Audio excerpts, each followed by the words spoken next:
कभी आपने जंगल की सांसें सुनी है? नहीं, मैं शोर की बात नहीं कर रहा।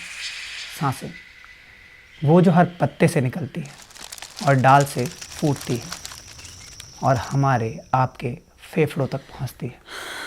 लेकिन अब हैदराबाद का वो जंगल जिसकी सांसें 400 एकड़ में फैली थी, खामोश हो रहा है। नाम है कांचा गचीबावली। कहानी की शुरुआत जहाँ जंगल था, अब बुलडोज़र है। हैदराबाद सेंट्रल यूनिवर्सिटी के पास बसा ये हरा भरा जंगल शहर का फेफड़ा माना जाता था। 237 प्रजातियों के पक्षी, चित्तेदार हिरन, मॉनिटर छिपकली, सितारा कछुए, मोर और वो रॉक पाइथन जो दिखने में जितना डरावना होता है उतना ही ज़रूरी भी हमारे इकोसिस्टम के लिए। लेकिन अब इनके घर 40 से 50 बुलडोज़र एक साथ चढ़ दौड़े हैं। हाँ, इतने बुलडोज़र तो शायद योगी जी ने माफियाओं पर भी नहीं छोड़े होंगे एक साथ।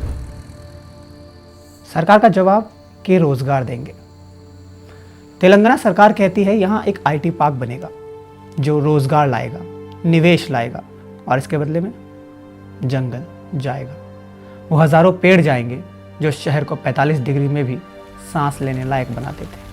वो झीलें भी चली जाएंगी जो सैकड़ों जानवरों के लिए आखिरी वाटर सोर्स थे।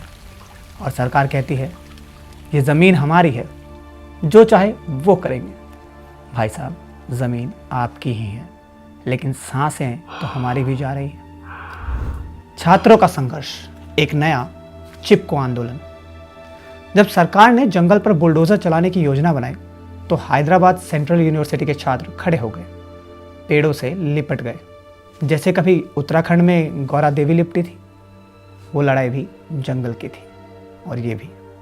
लेकिन अफसोस कि इस बार सरकार ने पेड़ों के साथ साथ इंसानी आवाज़ भी कुचल दी है। 4 दिन में उजाड़ दिए गए 2 वर्ग किलोमीटर जंगल। 30 मार्च से 2 अप्रैल के बीच सिर्फ 4 दिन 40 से ज़्यादा बुलडोज़र, 2 वर्ग किलोमीटर जंगल तहस नहस।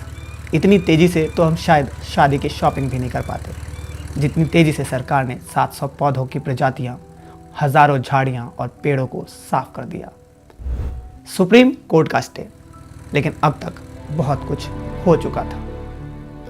लोग कोर्ट गए, हाई कोर्ट ने आंखें मूंदी, फिर जनता सुप्रीम कोर्ट पहुंची और सुप्रीम कोर्ट ने 4 अप्रैल को रोक लगा दी। 7 अप्रैल तक किसी भी पेड़ को ना काटने का आदेश दिया गया। लेकिन तब तक क्या? तब तक तो बहुत कुछ कट चुका था। कई हिस्सों का जंगल साफ हो गया था, जानवरों के ठिकाने उजड़ गए थे और सरकार ऑफिस में बैठकर रिपोर्ट बना रही थी। कांचा गचीबावली की खासियत क्या थी?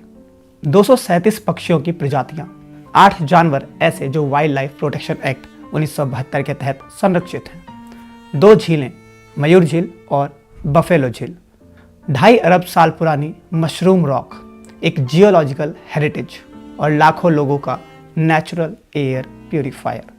लेकिन विकास के नाम पर इन सब की कुर्बानी दे दी गई। अब सवाल उठता है कि ये विकास आखिर है किसके लिए? क्या विकास का मतलब सिर्फ आईटी टावर है, या स्टील या कंक्रीट है? क्या पेड़ सिर्फ तभी लगते हैं जब कोई वीवीआईपी पौधारोपण करता है कैमरों के सामने?